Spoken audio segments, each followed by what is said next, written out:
Hello everyone, I'm Paul and this is problem 2144. Minimum cost of buying candies with discount. This is an easy problem that's all about reading, so let's start. The key here is reading and observation, so I highly recommend you to take your time and try to understand what's happening here. We have a shop that's selling candies at a discount. For every 2 candies sold, the shop gives a third candy for free. So if we're given this array, here we have 3 candies and these are the prices. We can choose any candy for free as long as the cost of that candy is less than or equal to the minimum cost of the 2 candies bought. So here we have 3 candies. We can take one for free as long as the cost of this free candy is smaller or equal to the minimum cost of the other 2 candies. In this case, the only candy that we can take for free is 1. Why? Well, because 1 is smaller than the minimum between 3 and 2. So, now we are only paying for these 2 candies. The total amount of money that we are paying is equal to 3 plus 2, which is 5. So, given this array cost, we have to return the minimum cost of buying all the candies. Here we have 3 candies in total, and the minimum cost of buying all the candies is 5, so this is the result. So the intuition is quite simple. For every selection of 3 different candies, we can take the one corresponding to the smallest cost for free every time. And this is how we get the minimum cost of buying all the candies. So we add every other cost that's not the minimum to the result.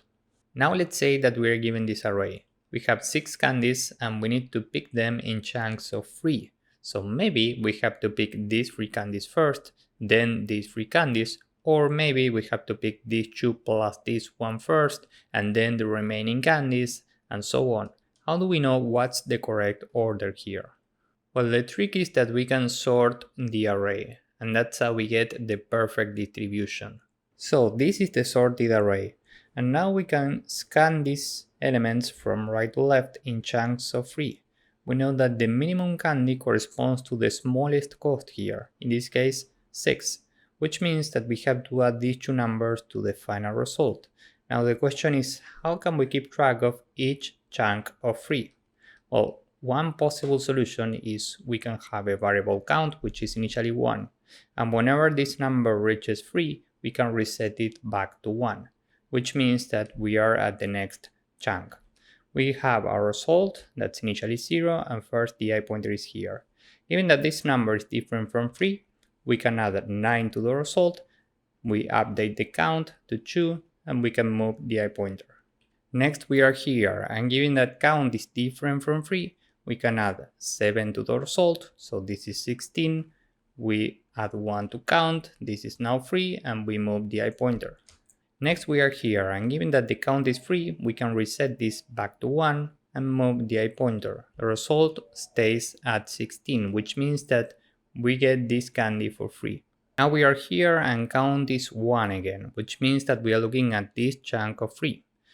Given that this is different from 3, we add 5 to the result, this is 21, we add 1 to count, so this is 2, and we move the I pointer. Next we are here, and given that the count is different from 3, we add 2 to 21, so this is 23, we add 1 to count, and move the I pointer. Finally we are here, and given that the count is equal to 3, we reset this back to 1 and move the I pointer. The result stays at 23. Now the I pointer is out of bounds, so we can return 23, which means that we get these 2 candies for free. These are the 2 chunks of free candies that we are considering.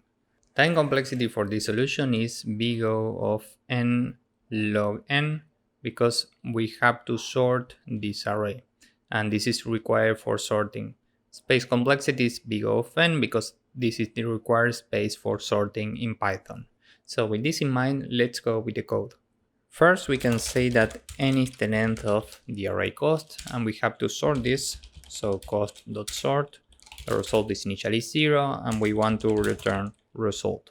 Now here in between, we can say that count is initially 1, and for every index in range, we go from n-1 to -1 in steps of -1. And we say if the count is different from 3, we can say result plus equal cost at the current index, and we need to update count, so we add 1. Else, this means that the count is equal to 3, so we just reset this back to 1 and continue with the next index. And that's it. Finally, we can return a result.